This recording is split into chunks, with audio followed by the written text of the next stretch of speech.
to the Good, the Bad, the Ugly of the Food Security in South Africa webinar presented by FairPlay in partnership with Food for Mzansi. My name is Dawn Numdu. I am the editor for audience and engagement at Food for Mzansi, and I am honored to be facilitating today's discussion. I have a number of experts joining me to lift the veil on how food security and social stability are interconnected. This is, of course, after widespread looting and anarchy in parts of Gauteng and KwaZulu-Natal that not only crippled the economy in July, but also disrupted food security in our country. So now South Africa is regarded as food secure at a national level, but not on a household level. 1 in 4 people in South Africa live below the poverty line, food poverty line. And this is a big part of the discussion we will have today. Experts include FairPlay founder Frans Verbeer and development studies lecturer Dr. Mark Weergerif, and we'll explore the top food security concerns and strategies to address this. Dr. Weergerif is a postdoctoral fellow at the Human Economy Program of the University of Pretoria. We're also joined by Mervyn Abrams, the program coordinator at the Pietermaritzburg Economic Justice and Dignity Group. This organization focuses on research and advocacy issues pertaining to economic and social justice. We also have on as a panelist, Hamlet Hlomendlini, a senior agricultural economist who will address food security concerns in the agricultural value chains and agro-processing. Now, without any further ado, I now hand over to FairPlay founder Frans Verbeer to share the opening remarks. Thank you, Dawn. I really look forward to this discussion, and my own welcome to all our panelists as well. It's a very timely discussion because next month is the UN Food Systems Summit in New York. And you have rightly pointed out that from the riots to unemployment, recently released numbers extremely high, 39%. The issue of poverty and unemployment and food poverty is actually one issue. It's all intertwined. And the figures are absolutely horrific. I mean, the Food and Agriculture Organization estimated that last year, in 2020, between 700 and 800 million people faced poverty in the world. And a fifth in Africa. So 200 million people in Africa faced hunger. So we cannot ignore this issue. It's also a good time because, as you know, it's Spring Day next week. It's the start of the planting season. And perhaps this is a good time to try and plant some seeds about solutions as we look forward. Because although, as you pointed out, we are a food secure nation at a national level, we still have 7 million people going hungry. And that's just wrong. Can't be. We can't abide that. So the question is, what can we do to improve food security? Not necessarily in the next planting season, although it would be wonderful if one of you could come up with something, but in the medium to longer term, because systems take time to change. And we are already in FairPlay fighting against predatory trade, which we believe underlies the whole issue of jobs related to security.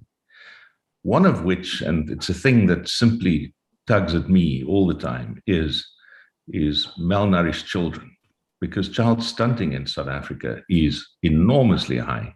And that's the future. If we don't have fully functional adults because of malnourishment now, we don't have a future for the country. So hungry essentially is everyone's problem. We have Christmas coming up very shortly, would you believe that? And so we should look at ways in which we can make this at least Christmas that's not a hungry Christmas for people in South Africa. So with that, I'd like to kick off the discussion by asking Mervyn, how do we deal with this issue of jobs and hunger? Thank you, Francois, and good afternoon to all the viewers. Really, that issue is totally interconnected, and unless we see hunger and food insecurity at the household level as being intertwined with the economy and economic growth and job creation, we will never really be able to tackle this issue properly. The reason for that is that South Africans are by and large net buyers of food. We access our food from the supermarket shelf and from the informal retailer. And so it's a question of affordability, the relationship between what the food item costs and the amount of money that I have in my pocket. Now, when you look at these two ones very quickly, as means of introduction, let's look at income. So we have an unemployment rate of 43%, an expanded unemployment rate. Now that is extremely high, which means that of the rest of the workers, they would have to feed almost 5 persons on each wage. If we take the national minimum wage as the bargaining stick, then we divide that, we see that that is 3,643 Rand. Divide that in a household of 4 and you arrive at 847 Rand per capita. Now that is at the level of the lower bound poverty line. So that's the one side of the equation. The other side of the equation with regard to prices is that our food basket, our household affordability index for this month, shows that a basket of 44 basic foods for a household of 7 now cost 4,241 Rand. This is an increase of 384 Rand over the past 12 months. So when you look at that and you consider that transport and electricity take up 54% of a national minimum wage, the rest is then left for other expenses, including food, we can begin to see how food insecurity at the household level is intertwined with poverty, joblessness, a non-growth economy, etc. Mervyn, So by dire means of picture. introduction. What a dire picture. It's really terrible. Hamlet, it seems economics and economic growth is at least an important part of this solution. How do you see things?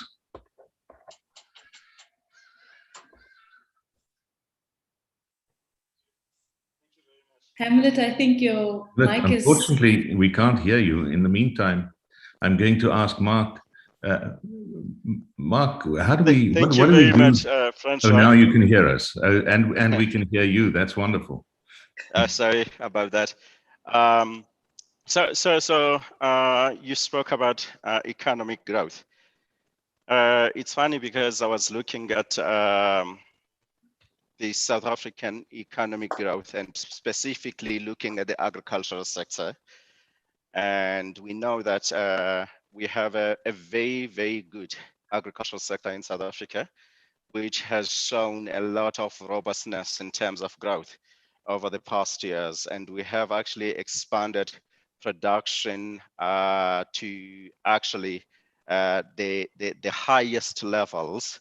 And we are seen in the world as one of revered role players in this in agriculture. And this actually is attributable to a number of things, Francois, but most of all, I think it's the use of technology that we have adopted in the country, which is helping in the growth of the industry.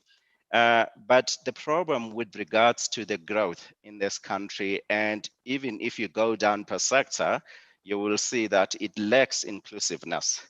And the reason for that is due to the fact that not a lot of people in South Africa are able to actually participate actively in the economy.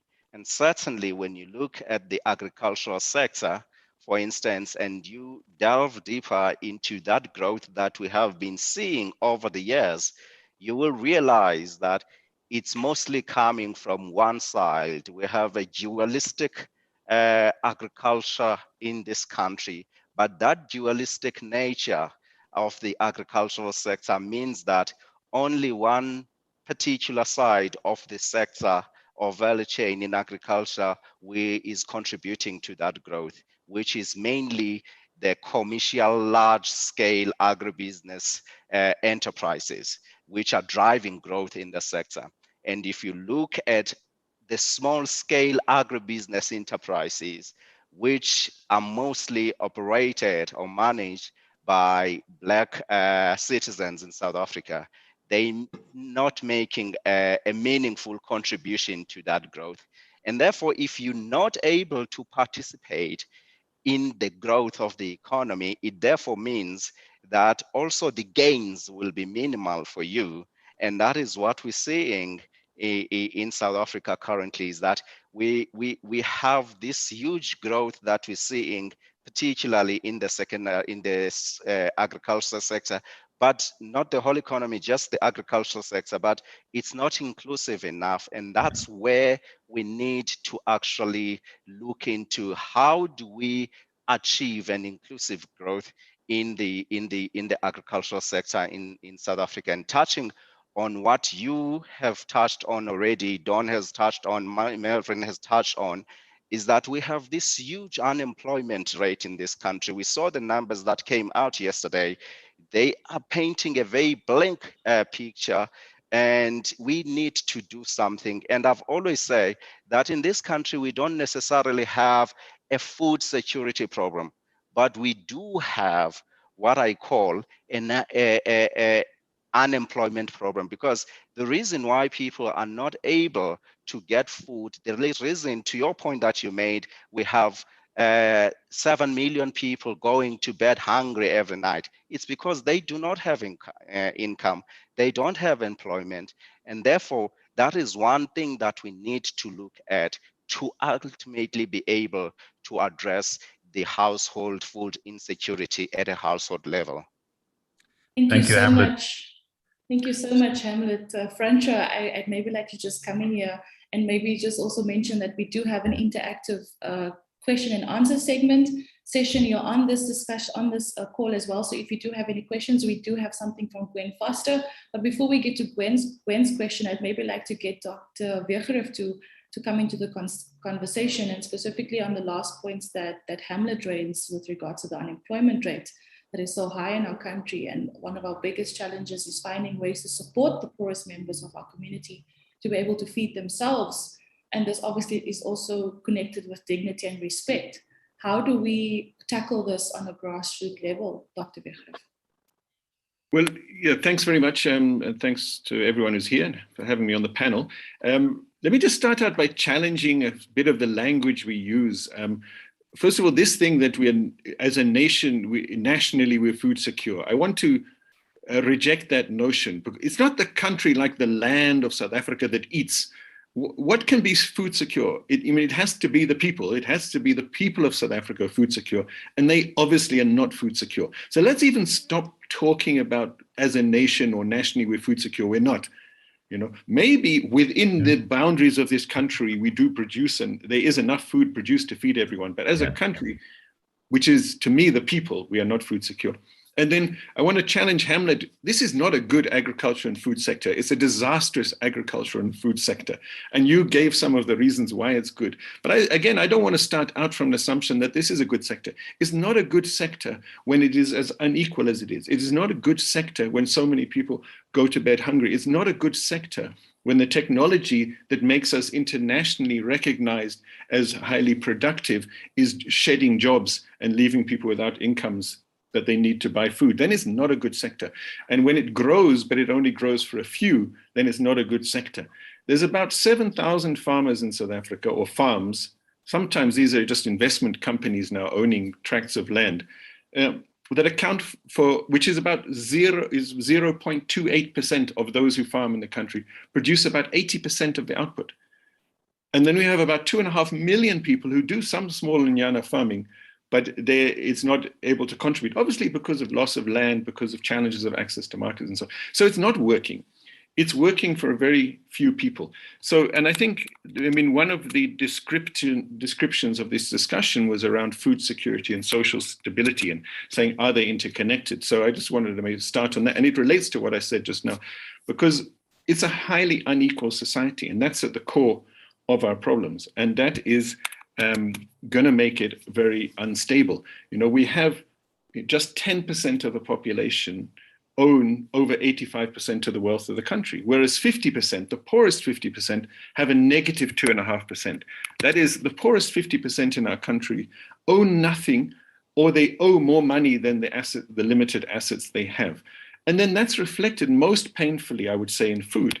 You know, and BFAP, say that 50% of South Africans cannot afford a healthy diet. So there's half the population for whom this economy and this society simply doesn't work. So why would those people, be vested in the society? It's not working for them at the most fundamental level of, I can't get enough food to eat a healthy diet. I can't get healthy food for my children. And of course, it's the combination, as Mervyn was indicating, between, what does food cost versus what do I have as an income? And on both sides of that, our current agriculture and food system is not working for the majority of people, because the technology that makes us world leaders in some places, and I thought it was interesting, Hamlet, that you didn't say it was seen in South Africa as, one of the best. It's seen in the world out there, and that reflects, the orientation of the commercial agricultural sector. We're the only country in the world that has a strategy for white maize, which is our staple food, an export strategy.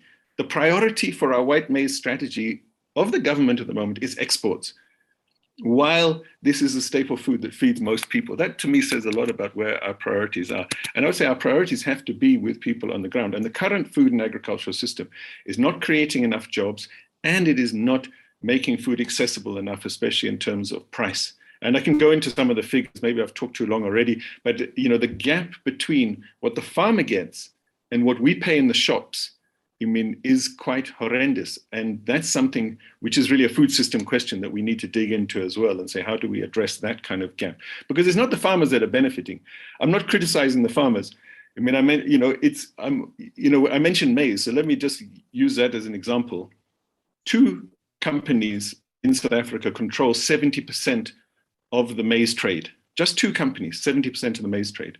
So when we increased exports of maize, 98.5% last year, in the time of a COVID crisis with more people going hungry, and we increased by 98%. That's almost doubled our maize exports. It wasn't even the farmers, big or small, who are really benefiting when you have just 2 companies that control 70% of that maize trade. Let me pause there for now. Thanks. Mark, you make a passionate argument, and it's because people and food are linked very clearly, very directly, and we can't ignore that. At the same time, I would argue that having competitive food producers in South Africa is a good thing, with good technology, and being competitive internationally is a good thing. And being able to export is a good thing. The problem is when we sit in a situation, and this is from a FairPlay perspective, when we sit in a situation where other countries support their farmers through various means, including subsidies, and enable them against the WTO rules to dump product here that destroy local producers, who goes under first? Well, clearly, over the years, we've seen it's small-scale farmers. Thousands of small-scale farmers are no longer able to compete when chicken is dumped, which is an issue we focused on. When sugar is dumped. And when that happens, as in recently, a tariff on potatoes that should have been instituted was not done by ITAC. When that happens, it's the small-scale farmers who go under first. So it's livelihoods for small-scale farmers. The second issue is that it's people at the bottom end of the employment ladder. Because you rightly point out, big companies can look after themselves. They can take advantage of international trends. When they come under pressure, they cut jobs and cost. But the small people can't look after themselves. And that's why I think it's very important from this perspective to look at everything. We can't have We can't become a country with no competitive or internationally competitive food producers, but at the same time, we can't allow, Brazilian producers to destroy local industry, local food producers, small-scale farmers. So, Mervyn, I assume that's one of the things that would bother you, is when we see people at the bottom end of the scale being pushed out of the market because we don't apply the rules strongly enough. Francois, so yes, I mean, there are numerous possible entry points to this, and of course the international trade regulations are skewed to favor those in the north rather than those in the south, and at home, of course, it plays out in our own inequities that we have. So yes, we because if you dump chicken or if you dump sugar, you take away the possibility of some form of job creation in this country. So that's definitely one issue we should get some clarity on.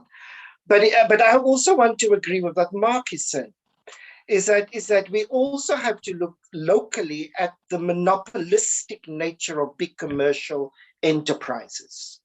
And it is clear, as he said, that it's not the farmers who are benefiting from the system by and large. Yeah. It's others higher up the value chain who are benefiting from this and are therefore pushing up the price. And that creates its own set of problems. So when a farmer is not able to get a proper just value for his or her produce, of course, the injustice of that plays out on the farm worker because the farmer do not have sufficient income in order to pay the farm worker the situation. So it is ironic that the most food insecure sector of South African society are actually farm workers. They are the hungriest of it all.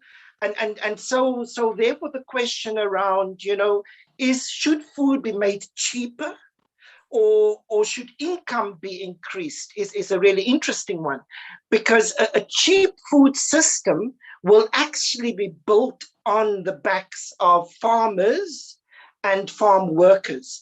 And so we actually have to keep this thingy in a balance. And we would argue that it is at the level of economic growth and higher wages, rather than pushing down the price and the nutritional level of the food that we consume. That's interesting. Francois, if I could maybe just raise some of the comments in our group before we continue on. One of the few things that came through was from Gwen Foster, and I think Mark responded saying that one of the issues affecting smallholder and community production is local regulations, such as food safety records, etc. We are not supporting these barriers to access. Janet also saying, I think that affects smallholder farmers most is the lack of support towards productivity. There's also one question here from Imtizam saying, who are these two big corporates that control the farming sector, please? So they're wanting some clarity on that also, just to highlight some of the points being raised from our participants on this call.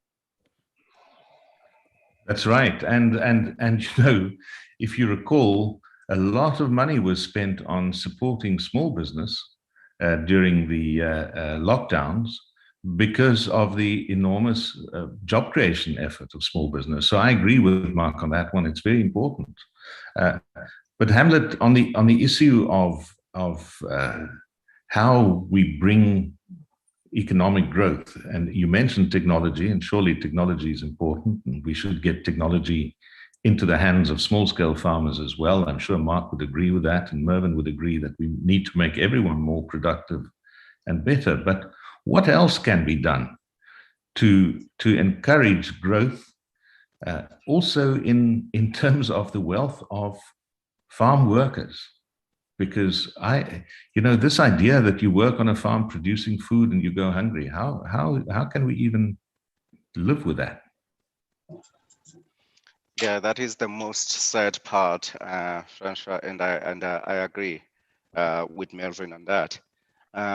But I do want to just go back to what Mark said, which I totally agree with him that, it's the people that eat food.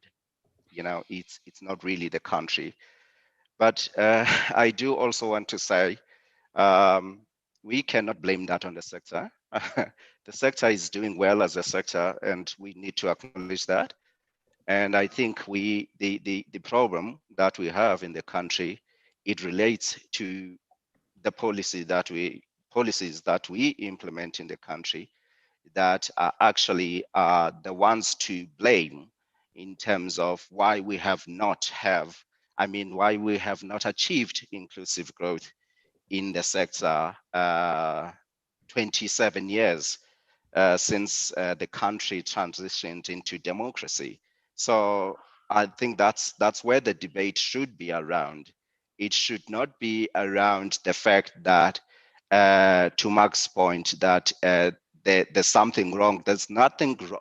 The only thing that is wrong in the sector is that the policies that should encourage, inclusivity in terms of growth in the sector are not being implemented in the way that they should.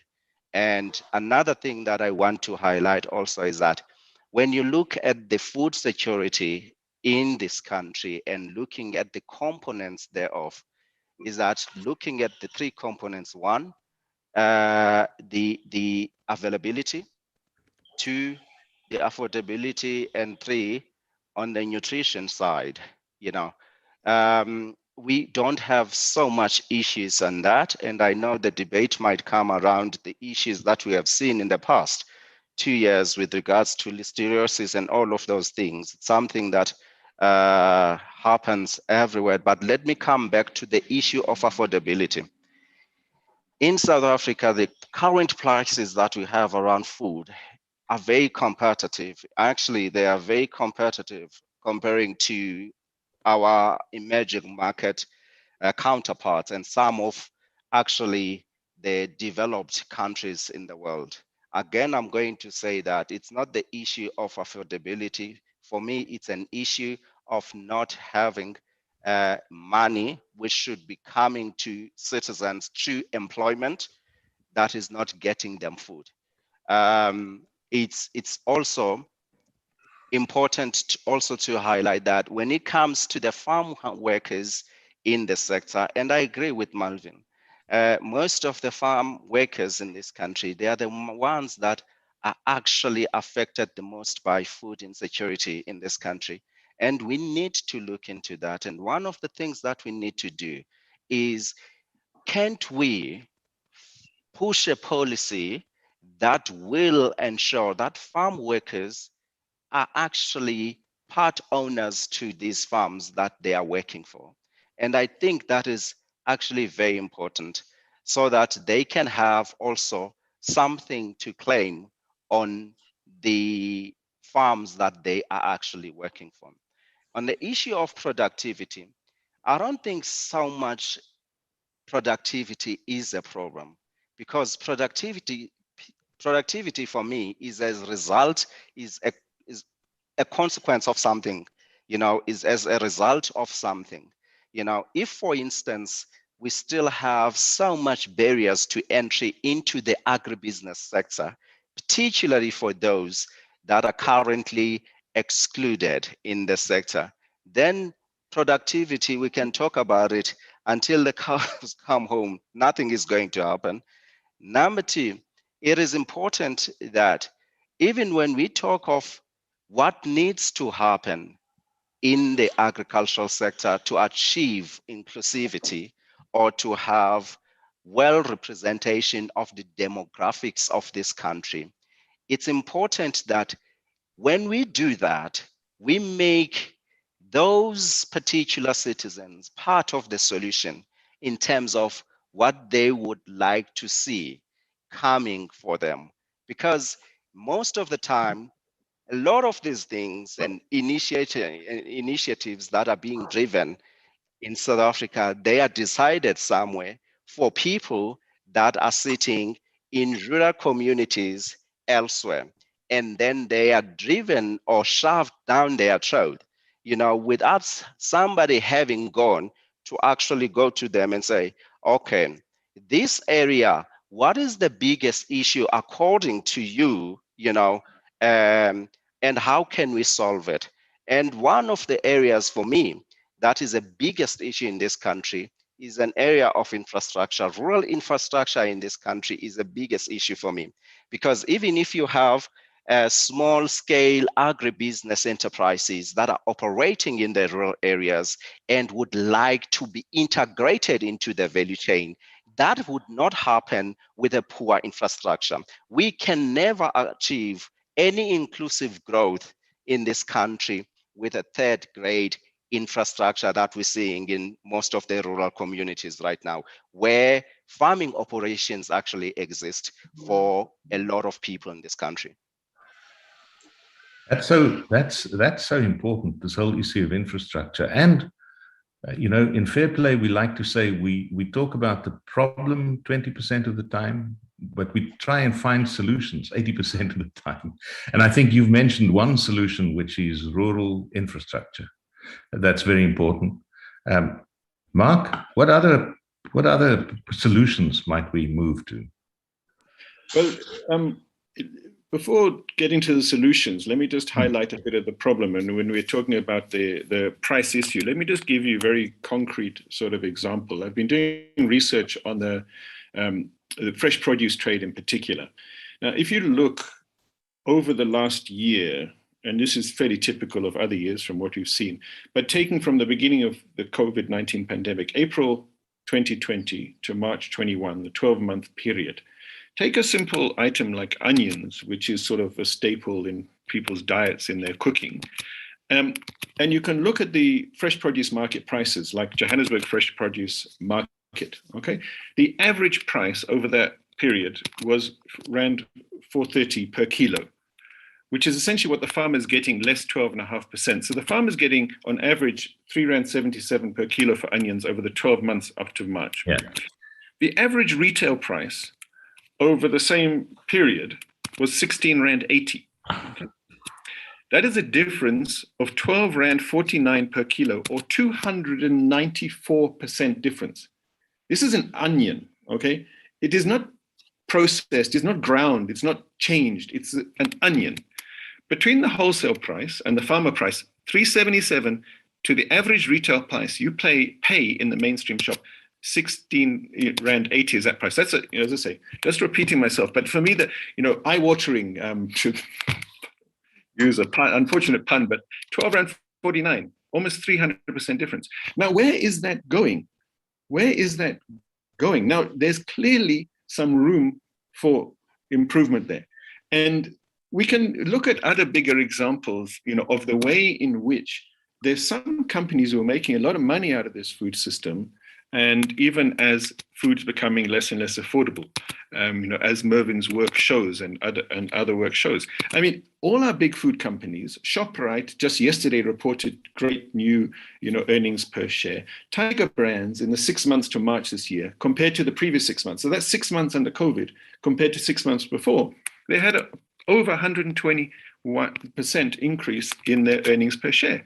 They increased their profits. Now, how did they do that? Look at a staple like grain that Tiger Brands plays a very big role in supplying us. They said they increased their revenue in their grain division by 10%, okay? How did they do that? Because they had a loss of volume of about 4%. They compensated by a 14% increase in their prices. So Tiger Brands, biggest food company in the country, in the middle of the COVID pandemic, they increased their prices 14% while losing volume, probably because people can't afford to buy, and they record 10% increases in profit on grains alone. They did a similar thing in bread and other areas. And their shareholders are very happy. The biggest shareholder of Tiger Brands being a British-based investment firm. So, okay, that brings me to the opportunity, maybe. While looking at that retail price, one of the things we found is that your street trader is selling at roughly half the price to the supermarket price in fresh produce. Okay? So, and that now makes sense, because you say, okay, they're buying it in the market and those prices I'm telling you about, at around 4.30 a kilo, and they're selling it at like 7-8 rand a kilo instead of 16 rand. They're making a reasonable profit.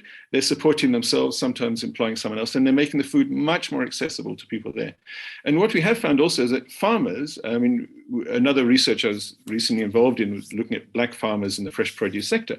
So where black farmers are linking directly to those street traders, the black farmer gets a better price for their produce, and the street trader sells it on to the end consumer of that price cheaper than the supermarket price.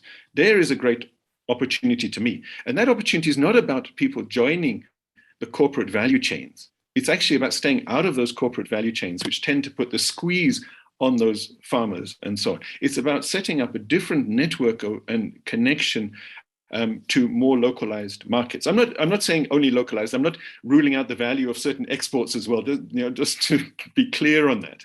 But in terms of opportunities for our smaller scale farmers, which, as Hamlet also acknowledges, they are excluded currently, they don't get access to those export markets. In terms of food accessibility to the poorer community, those kind of more localized markets and more direct links, let's say, between a smaller scale farmer and your street traders, your bucky traders, and so on. I think that offers a lot of the solution. It's a solution people are creating for themselves on the ground, so let's build on that kind of solution. Let's build on a different flow of food in more localized and directly connected markets that creates more employment opportunities and makes food more accessible.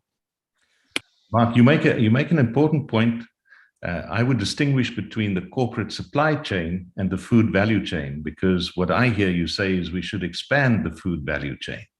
Mervyn, how do we expand the food value chain?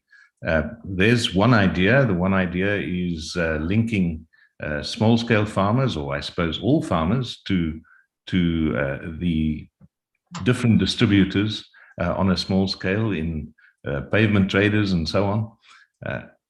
What else can we do? So I'd like to carry on along the same trend that Mark has mentioned, because I think that in any discussion around food, or most discussions around food and food value chains, we tend to ignore the informal sector.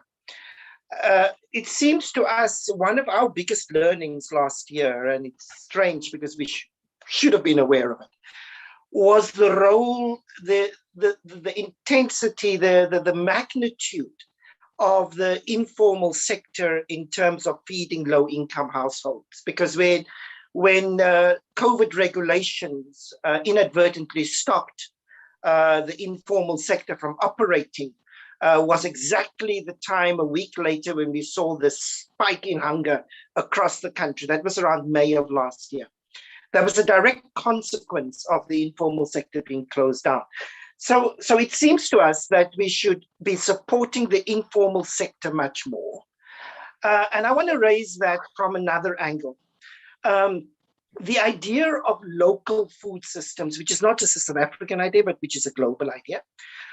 We're going to have to be expecting climate change is real, and we're going to have to prepare for that. We should be expecting more and more pandemics in future. And so the supply lines of food from where it is grown to the table where it's eaten needs, in fact, to be shortened. And if we can be successful at that, that already would create an enormous support to ensuring that low-income households in particular can access sufficient and nutritious food. That's the one area. And then, of course, the second area is that we constantly in South Africa are playing to smaller and smaller markets. The inequality means that very few people are actually engaged in the market. The majority of people are outside the market. How do we bring those outside the market into the market? And how do we help them to demand goods and services, including agricultural goods and food? And the only way we can do that really is to pump money into the pockets of ordinary citizens. And it's in that context that the basic income grant, I believe, should be looked at as a possible alternative to help stimulate demand, which can then be helped by local farmers as well as the more commercial farmers.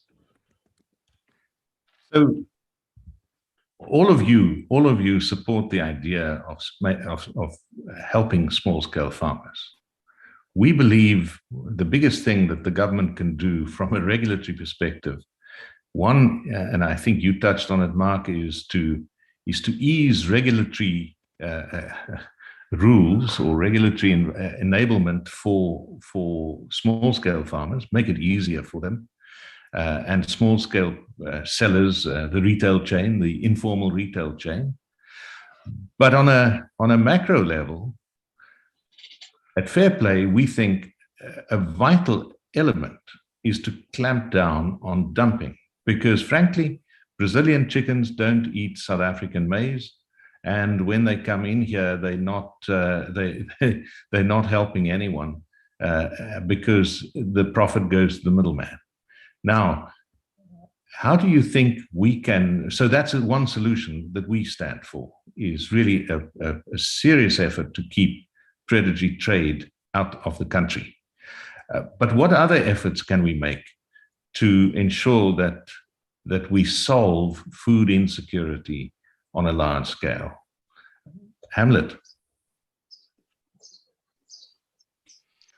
Thank you, Francois. I think another thing for me that has been the biggest issue in the country is, if we look at the whole agricultural sector as a whole,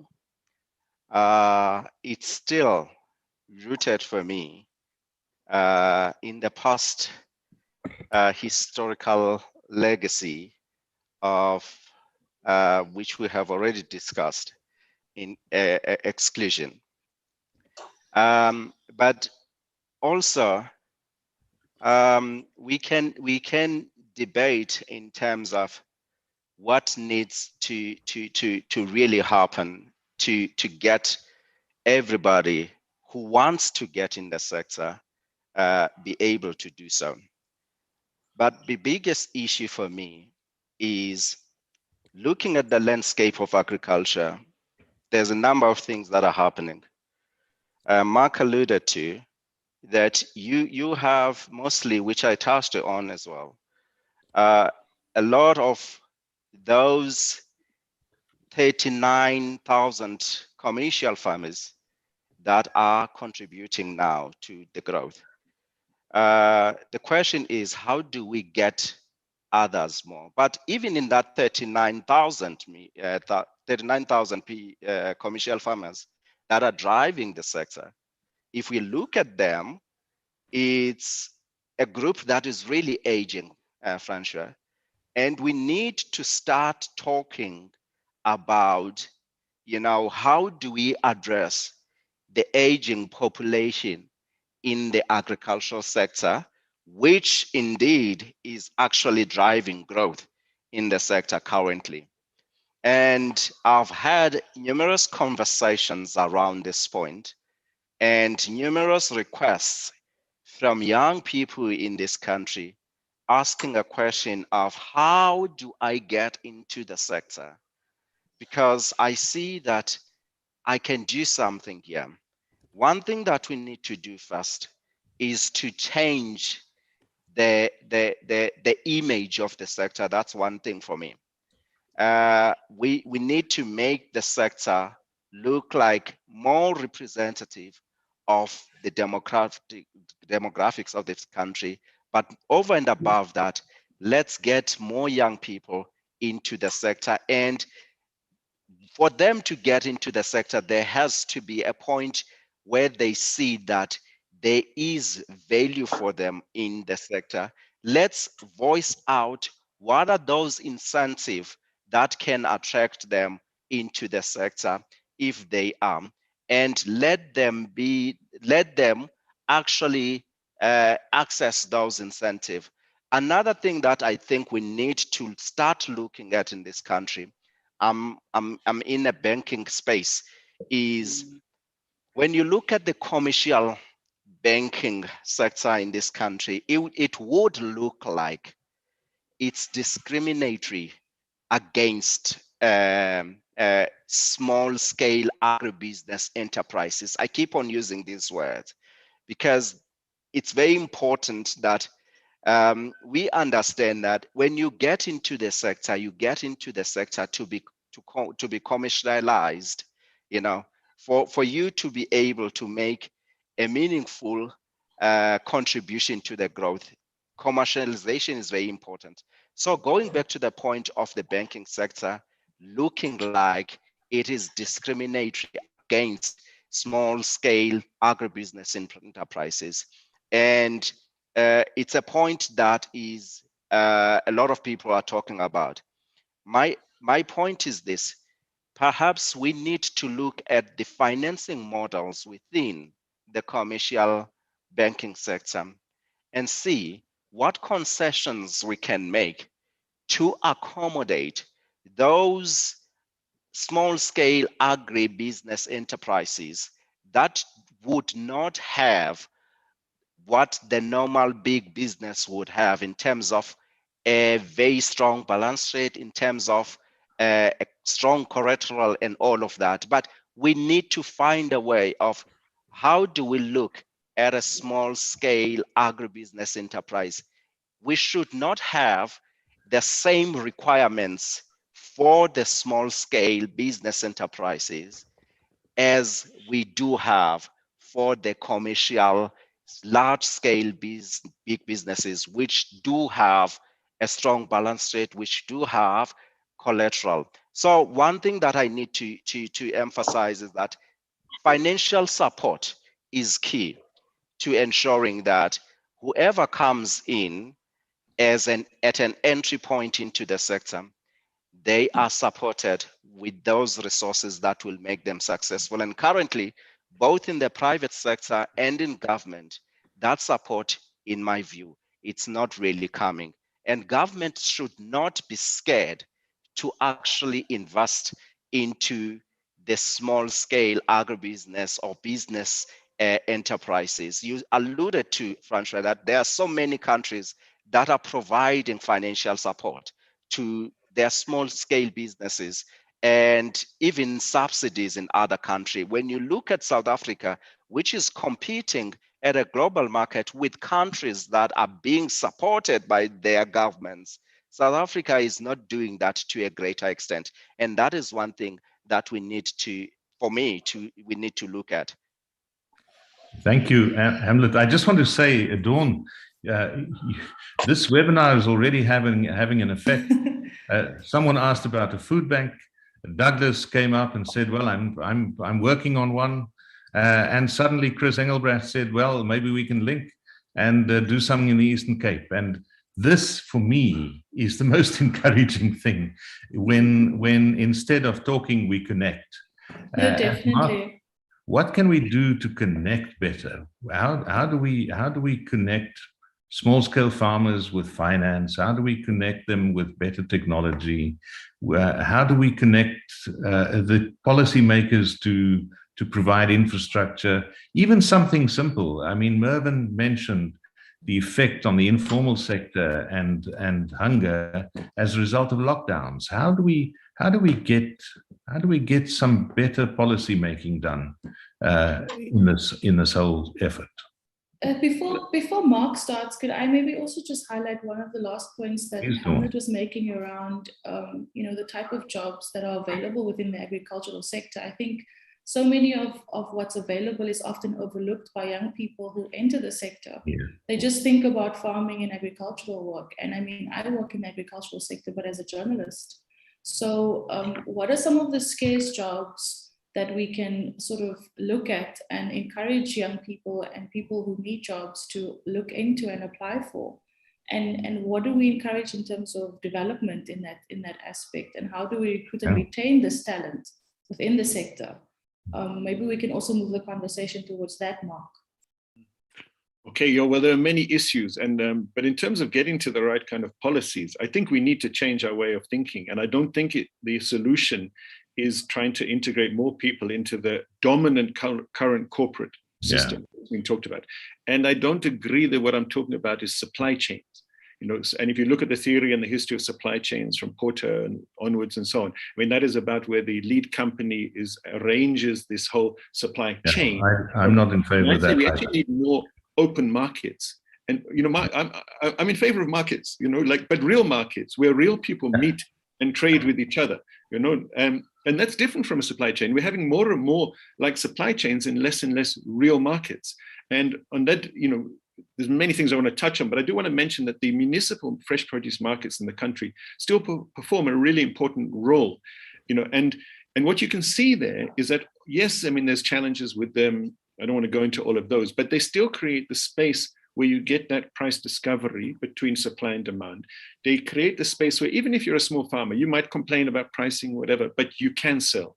And they definitely create the space where, hundreds of thousands of street traders, bucket traders and so on buy to distribute. And from those figures I shared earlier on the onions, and I can say the figures are similar on potatoes, slightly less bad on tomatoes, etc. But, that's the norm. The problem is not in those markets. The problem is what's happening between there and the retailer. So I think but we're not investing in those markets. We're letting them go into decay and they're losing market share. And if they're not there, the small farmer who can go and sell a bucky load, once a week there is not going to be able to supply the Woolworths or the ShopRite or something. So we need those markets. But also what we've seen over the last years is where we used to have them in every small town. Now there's only, I think, 17 main ones, and it's become very centralized. So and even those become cash cows for municipalities rather than something that municipalities value and invest in improving. So we need to build on a lot of what already works, like the good components of the municipal markets, the links that farmers themselves make with the street traders and so on. And with the youth, I mean, I follow on Twitter a lot of like young farmers, and there's a whole dynamic around that, which is quite encouraging. And I see, just in line with what you were saying, Dawn, I mean, I've talked to young Black farmers who are also in the communication space and, and also doing things like training. So they like farmers who are into hydroponics or setting up the tents, the tunnels, and quite a lot of them getting into training other farmers. So that's really encouraging. And we should build on that, and build on what people are already doing. And that's something that we seem to not quite get right in South Africa, and an example for me is in land reform, and maybe just to refer to this study, because I was just editing a paper on it yesterday, but we did an in-depth study with about 40 Black farmers in the vegetable fresh produce trade over the last year, basically during COVID.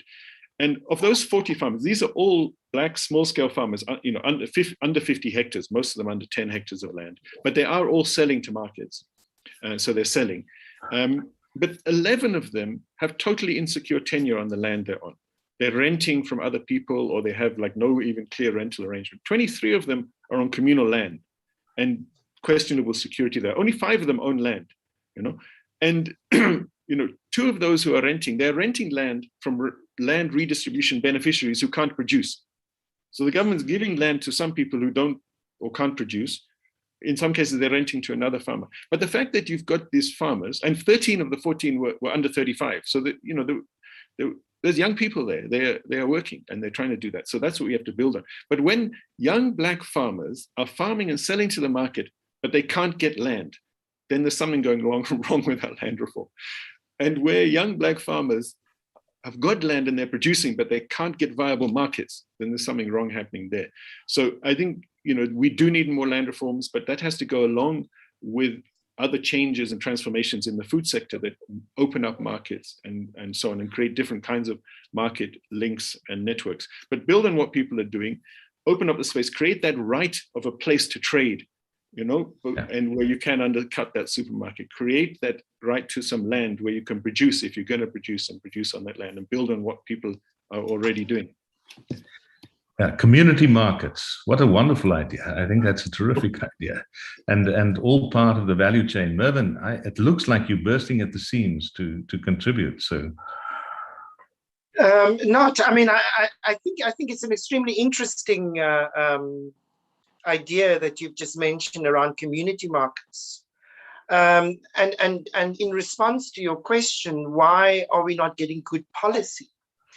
And why are the regulations actually acting against our ability to feed everybody?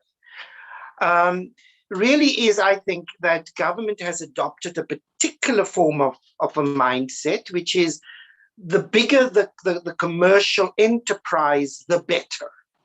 And unless we are going to turn that upside down, and unless we're going to start and say that small is also beautiful and local is also great, and begin to look for policy directions that would support those efforts, I think we are always going to beat on the wrong side.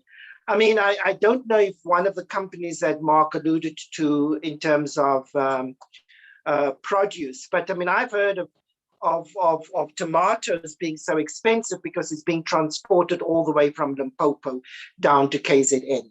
So the question is, I mean, can people not grow it here? Can we not create markets around here? But of course, because, you know, government seems to invest and create policy for massive, big commercial enterprises. And actually the answer globally is towards small scale farming and local food systems. And I think unless we're going to go in that direction, we are never going to feed all our people and ensure a food security for all. Can I just jump in there on this issue of scale and really support that point? Because so often the obstacle becomes the scale fit between your scale of production, the scale of processing, and so on. You know, and when you have, you know, only a few companies owning all our silo capacity and so on, you can see that problem. And the direction at the moment is going in the wrong direction. And because what we're moving away from even having farmers sometimes. An example is Farm Secure. It's a private investment fund that has been in mostly foreign funds, that has now bought 140,000 hectares of land in South Africa, and on which they produce 7% now of our total grain output. One investment fund, foreign-owned investment fund, now controls 140,000 hectares. They're also massive in other areas, oil seeds and so on. Now, that is the way we're moving. Within that, there's very little space for open markets. There's very little space for your local farmer. And, you know, even our big farm, I mean, you know, our classic white commercial farmer, at least they were generally family farmers. They're being replaced now by investment fund managers where the accountants are making the decisions. And they will bring in operating companies to do things like planting and so on. So even the nature of that is shifting. And I would say it's shifting in the wrong direction in terms of then who's controlling that, who's benefiting from that, where the profits from that are going, and the space that is closing out. There's no room in that to bring in more and more owners. We need, you know, a system where people are not just employees, but where people become owners of land, owners of their own enterprises, take responsibility for that. And that has to mean some unbundling of this kind of concentration. But instead, we're going a different direction. Can I just come in here as well, Mark, and on the same line, we also need to think quite seriously around unbundling and the retail excessive power to the 5 retail companies to bargain down the farmer who's suffering the process, etc. And as you've said, you know, increase their margins. And the whole idea around shopping malls that we've become so accustomed to, rather than the street grocer and the street retailer. I mean, it's a total, I think, a mental shift. And I think somebody, and perhaps FairPlay can do this, should be able to just explore that without saying it's impossible. I mean, that's what policy, who's going to pay for it? It's impossible, hence end of conversation. But to begin to explore, how can we shift that even on the farms, to hand farms back to farmers in collaboration with the farm workers, but also in the retail space. How can the retail space be transformed into smaller sectors rather than these massive megalo malls, etc.? Francois, if I could maybe come here and maybe just shift the conversation a bit. We are almost reaching 3 o'clock, and I know that we had said that the discussion would be for an hour, and I'm sure we can have the panelists talk about this all day. There's just a comment that came here through on the chat group from Chris Engelbrecht. Chris saying, how do we deal more effectively with food waste from the farm to the table? Current regulations prevent use of food past sell-by dates in these cheaper shops, or food banks, community nutrition and development centers are closed down by health inspectors. So how do we kind of shift the conversation to there as we close off today? The importance of bringing society around to understand how our food systems operate, and what households can do in terms of reducing their wastage, as well as improving their nutrition. I think we were talking about maize earlier. And how do we reduce the risk related to our food culture? Maybe we can start that conversation as we close off today. Thank you. I think food safety and food security go hand in hand, and it shouldn't be a choice between the two. But very often it's also just simply a complete inflexibility in the way in which regulations are applied. And I think there should be a better education of civil servants as well about how to apply the regulations in a sensible way when it comes to smaller operations and community food banks and so on. I think, Mervyn, we are on the same page about saying we need the small players, we need them visible, but we need regulations that are sensible and sensitive to the needs of the smaller parts of the community. I hear Mark saying the same thing, and access to finance for the small players in a way that doesn't burden and cripple them. I hear Hamlet saying. So I think we need to close down the session, but why don't you give us your best shot at, say, 2 things that we can all do? So the first thing is I would argue very strongly for support for the informal sector, because the informal sector feeds a lot. And let's look at policy frameworks, whether it's expanding with that responsibility more to support the informal food sector, and begin to support local small-scale farmers for local food systems. I mean, that for me would be, it's already happening. Let's come behind those people and let's give them a push. Thank you, Mervyn. Hamlet, I'm going to ask you for 2 quick points, and then Mark can close off for us, can close the discussion from the panelists before Dawn closes off the webinar for us. So 2 quick points, Hamlet. I think I do have to agree with Melvin on this. We really need to get more support where it's needed the most, and I think where it's needed the most, it's actually at that level of local communities, and it's important that they given an engine to actually connect amongst each other and start trading amongst each other, and which is something that we're not seeing there. I think we need support in that, but over and above that, we also need some level of, say, education or training that can be provided, you know, to those local, call them small scale agribusiness enterprises, so that they can be able to trade amongst each other efficiently. We should never assume that this thing is known by people out there. We should spend money into training them and making sure that they have all the resources that they need for them to be successful. Thank you. Mark, take it home for us.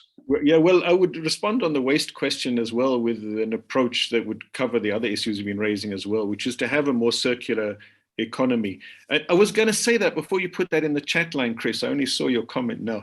You know, and the circular economy being that, you know, where we circulate more of the food and the wealth from that, and we recirculate anything that's seen as waste back into production as well, obviously in forms like composting, manure use, and so on. And we see how, you know, like the massive cattle feed plot turns manure from cattle into a poison to the soil.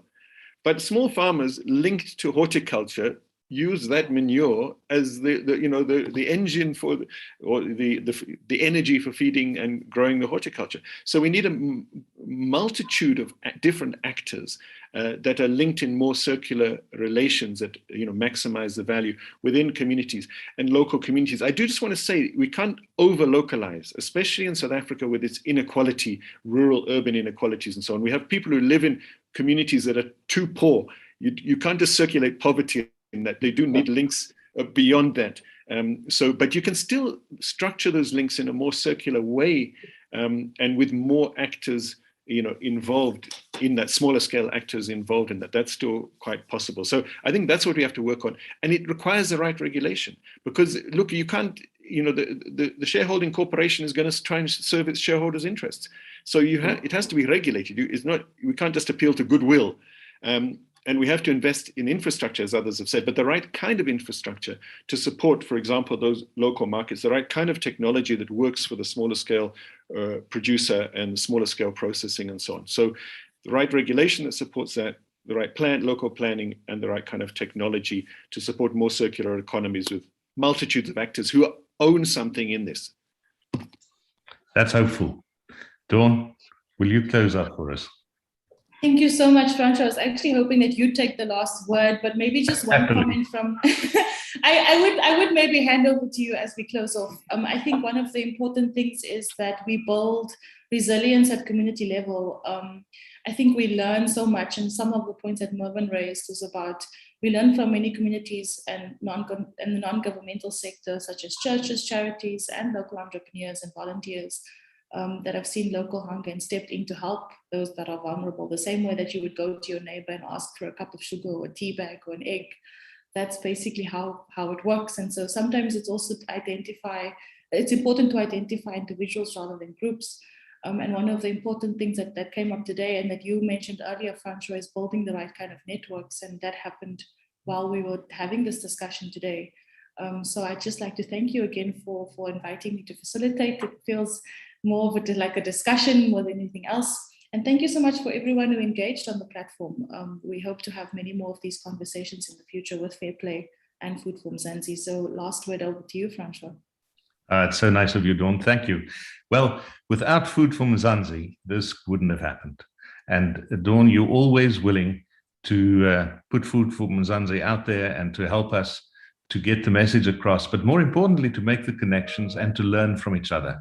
And what I find really encouraging is that we couldn't cover every topic in this conversation. We still have to talk about all the jobs available, all the new things that are happening, all the solutions that are possible. But the one thing I take away from this discussion is that there are people who can give hope because they have solutions and they have ideas. And as long as we have hope, then we can work to make it a reality. So thank you, everybody. I salute you for the work you do. Thanks for joining us on this panel. And Dawn, thanks for hosting us. You're a wonderful host. Thank you so much. Thanks all. Bye-bye, everyone. Thank you. Thank you, everybody. Thank you. Bye.